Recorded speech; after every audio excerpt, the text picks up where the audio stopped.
Don't fight everything you don't like. Don't live bitter over the people that did you wrong, the door that closed, the company that pushed you out. May not have been fair. Yes, it was painful, but God wouldn't have allowed it if it was going to stop your purpose. There are things that we're not going to understand all along the way. You have to trust that God knows what He's doing, that He's working out His plan for your life. His plan is bigger. His plan is greater. But there are levels you can't reach without going through a dry season or without opposition and things that are unfair. That's all leading you to a super bloom, to greatness, to promotion, to influence, things better than you've imagined. You have to be committed through the storm and the rain and the heartache and the pain and the disappointment, or you're not going to make it. Anybody can dream it, but you'll never see it until you're willing to be committed to it.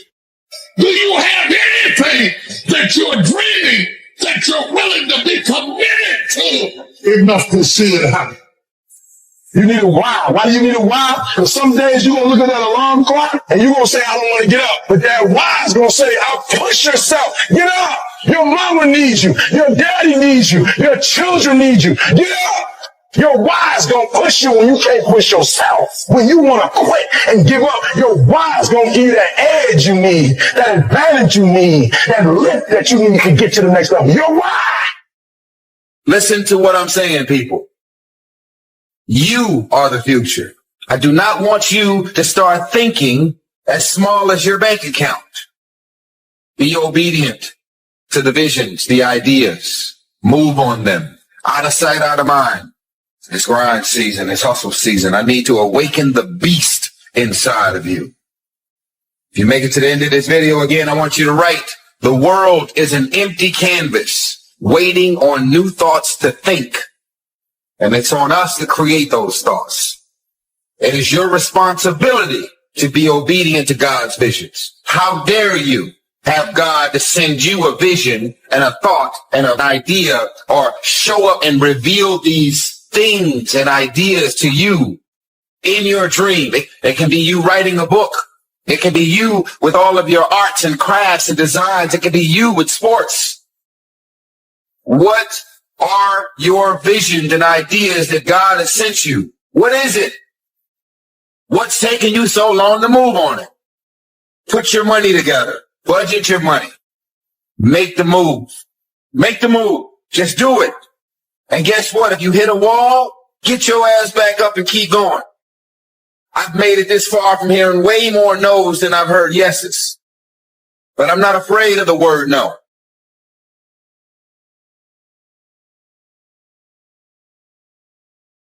Write the vision and make it plain so that he who reads it will run to it. And even though it tarry, that means take a long time, wait for it, for surely it will come at an appointed time.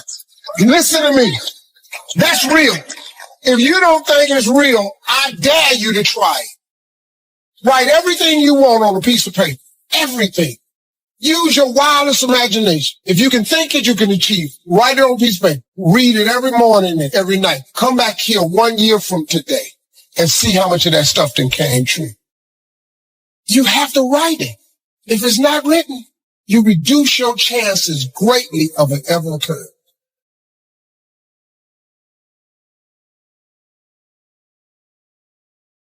Nobody's going to come knocking at your door with opportunities. You got to create them. Out of sight, out of mind. We talked about this before. Out of sight, out of mind. No one will ever have you in mind for anything unless you have yourself in mind for it. Get on people's radars. That's it. Got to interact, socialize, get around the right people. Out of sight, out of mind, people. I can't tell y'all enough. What is the plan? Any man with no plan shall perish. What is the idea? What is the vision? What is it? What's happening? What's going on in your mind that the world needs to experience?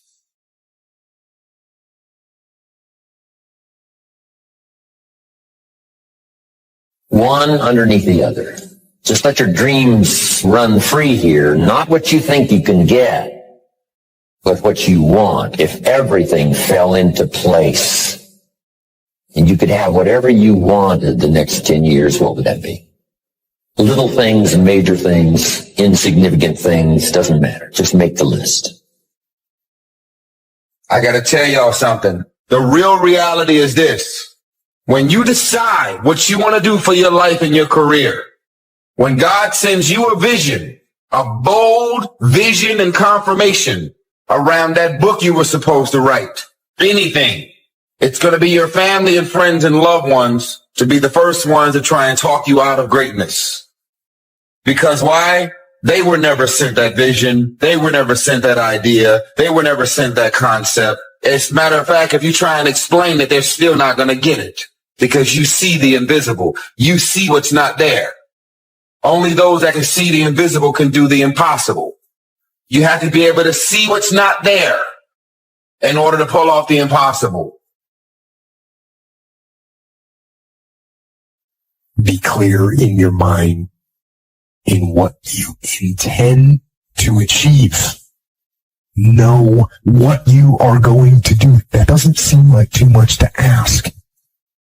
But how often do we see people going through their lives without knowing what they are trying to do, without having any intent, without having a clear mission?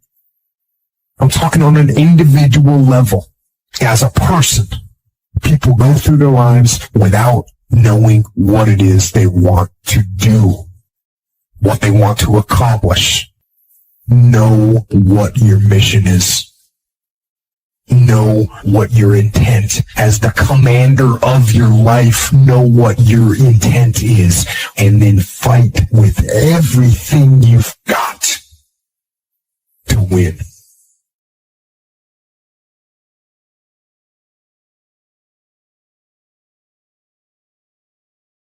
Three major parts of personal development. Number one is physical part. Part of success is physical. Some people don't do well because they don't feel well.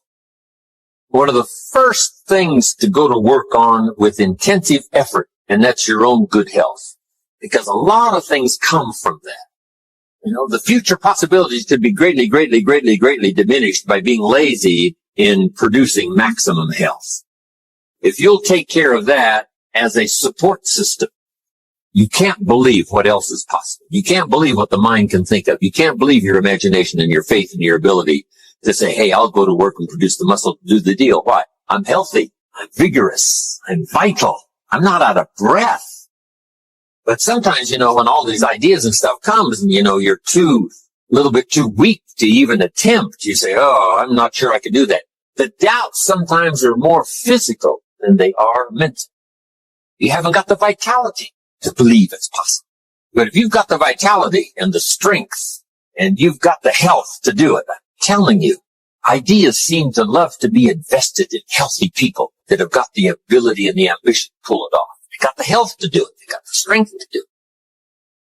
So why not start with the health and see if your own vitality would inspire you to more imagination? Because now when you imagine, you can pull it off.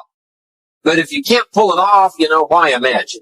The imagination says, why to go to work and spin all these goals and stuff when the body isn't ready to produce? So start with physical. It's very important. Now here's some good ideas. There's scripture that says this, treat your body like a temple. Excellent phrase. A temple meaning something you take extremely good care of. Treat your body like a temple, not a woodshed. Here's why. The body and the mind work together. The body and the physical and the health is a support system for the mental that can dream, that can think, that can ponder, that can wonder, that can design, that can believe, that can have the spirit and all that's possible in terms of emotional content. But now, since the mind and the body work together, you got to take care of the body as a support system. One wise man said sometimes the spirit is willing, but the body is weak. See, that's a sad combination, a willing spirit and a weak body. Sad. You wake up in the morning, right? The mind says, let's go get him. The body says, I can't even get out of bed. So have a talk with yourself. and say, this is the last time I'm going to be out of breath. This is the last time I will lack the vitality to pull off my dreams. Because sure, the dream factory will shut down if you haven't got the vitality and the energy and the health to pull it off. So, start taking care. Now here's the key to be conscious of self, but not self-conscious. You just got to take care of it. You don't have to be a fanatic. It doesn't take 8 hours a day pushing weights to have relative good health. Just do the simple stuff, the exercise and the nutrition and the health and just do the stuff. You know, for normal pulling off with vitality, the dreams that you want, just a simple little plan will do. Now, also part of the physical is the outside as well as the inside. Interesting phrase written. It says, God looks on the inside, people look on the outside. So you got to take care of both. The inside for God and the outside for people. What's the old phrase? You never have a second chance to make a first impression.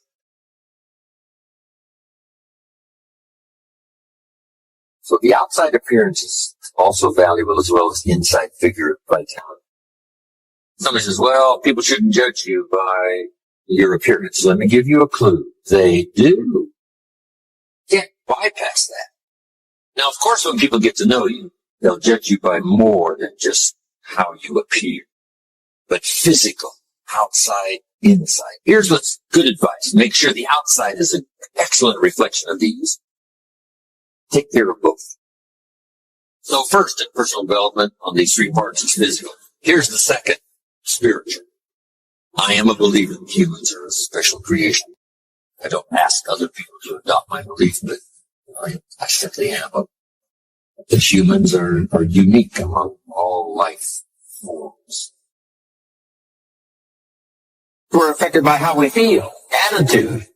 This is the emotional part. We need the intellectual part to set sail. So as the winds blow, we can still get where we want to go. Redefine, keep strengthening our psychological and philosophical guidance system.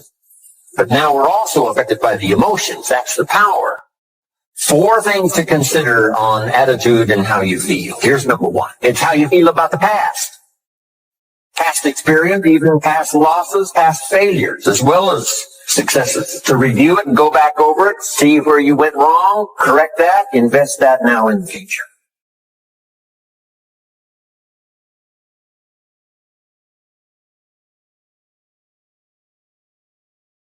Don't live in the past, and don't carry the past around like a burden, but simply use your past as one of your mentors to help refine mistakes, make some changes that you can invest now in the future.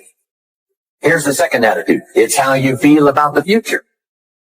We look back for experience, but number 2, we look forward for inspiration. Take some time and decide what you want. Where do you want to go? What do you want to do the next 10 years, 20 years? How about the people you want to meet, the cities you want to visit, experiences you'd like to have over this next period of time? Here's the next key. Write it all down. Building a life is like building a house. You wouldn't start building the house until you had it finished. So I'm asking you not to be casual anymore. Start designing the future for yourself, for your family, for your business. Okay, decide what you want. So from the past we get experience, from the future we get excitement. Now here's the next advice. Put everything on your list of goals. Little things, insignificant to someone else but important to you. So set goals. Set the goals that'll turn you on. Goals that'll get you excited. Put everything on your list. Now, here's the next attitude. It's very important how you feel about everybody. If you want to be a leader extraordinaire, here's what you learn. Each of us need all of us. One person doesn't make an economy. One person doesn't make a symphony orchestra. Each of us need all of us, and all of us need each of us. Each gift is important as we bring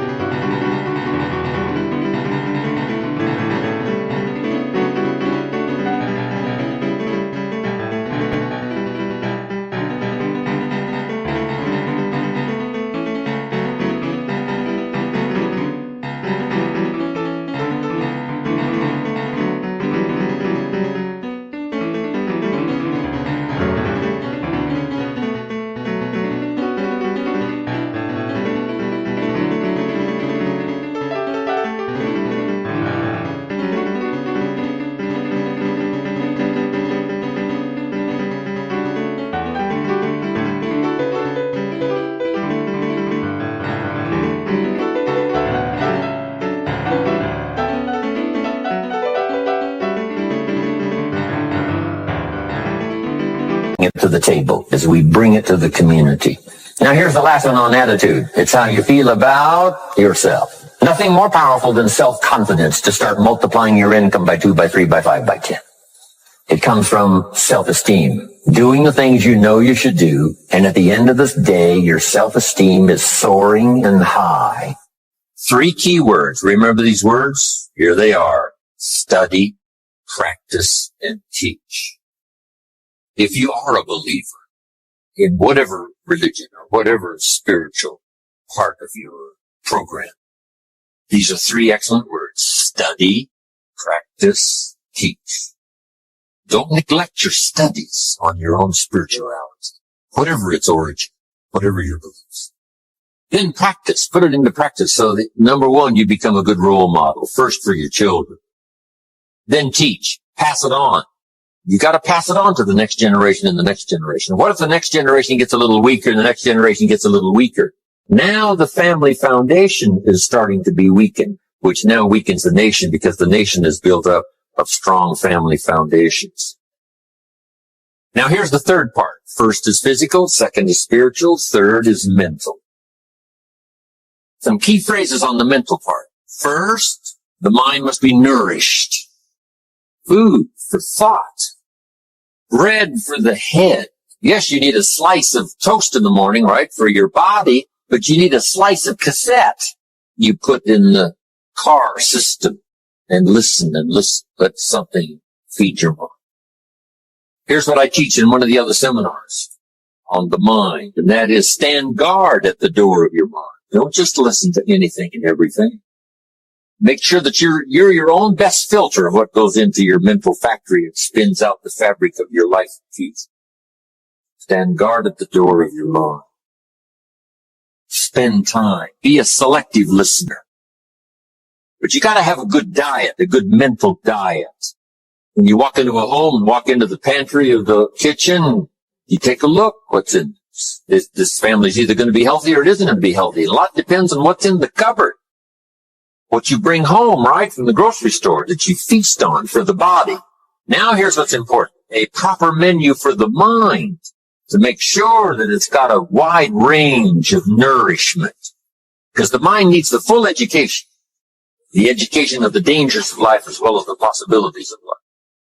Life consists of really 2 major things. One is avoiding the dangers and taking advantage of the opportunities. That's what life is all about. Avoiding the dangers and taking advantage of the opportunities. Now, by education, you've got to be able to see both, where somebody points out to you, these are the dangers, these are the possibilities. And if you keep refining your ability to see the dangers, to avoid as many as possible, and to see as many opportunities as possible, and to maximize those as you go and refine and go produce and refine, now that starts to develop the foundation for what we call a good life, a productive life, a fulfilled life. And we need this mental input so that you'll have mental food to feast on long after the lights are out and we've left the premises. Now, we also need mental exercise. We talked about debate earlier. That's good mental exercise. Is it or isn't it? Here's what's important: to debate with yourself, to look at both sides of the issue. You must be a student of tragedy as well as triumph. You must be a student of ill as well as good. Ideas. Learning to debate with yourself. What's good, what's bad, what's good for you, what isn't good for you. Keep your mind vigorous. Study evil as well as good. You need a good library. And in this library, you need all kinds of diversity. You need a book on Gandhi and you need a book on Hitler. Gandhi to show you how high and lofty someone's ambitions that are noble can go, and the other one to show you how despicable and low someone can sink in terms of pure evil embodied in a human. Don't be afraid of the debate. Don't be afraid of the health debate. Don't be afraid of the religious debate, the spiritual debate. Don't be afraid for something you believe in to be challenged, because that's where the vigor and the flourishing of something is. It survives the debate. If it survives the debate, it's a pretty good idea.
Okay.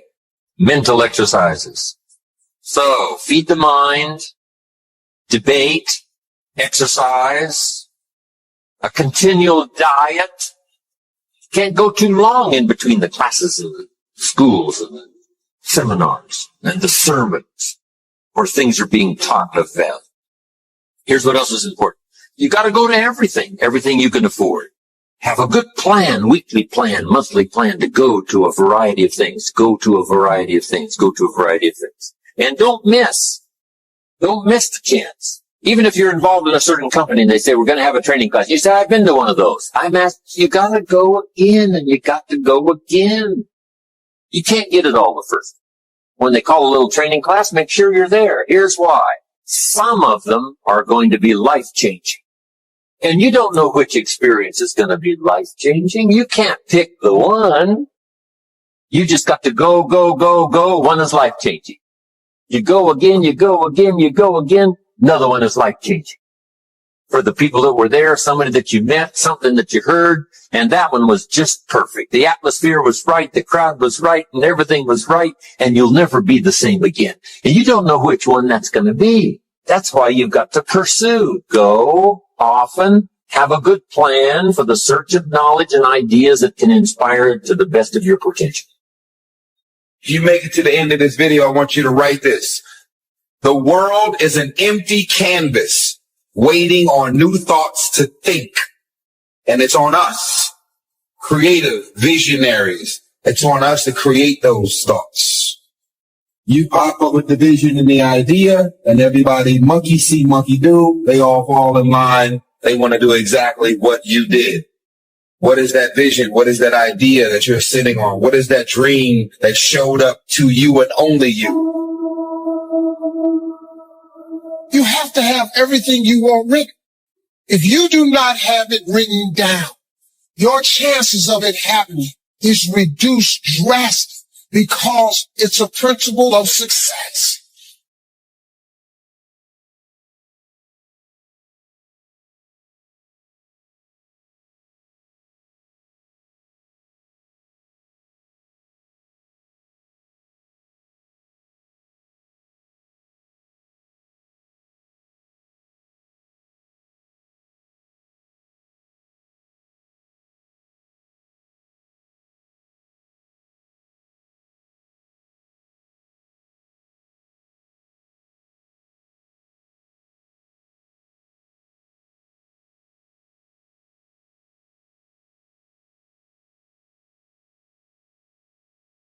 We all have moments in life when we feel like give up, when the challenge seems too daunting and the obstacles too insurmountable.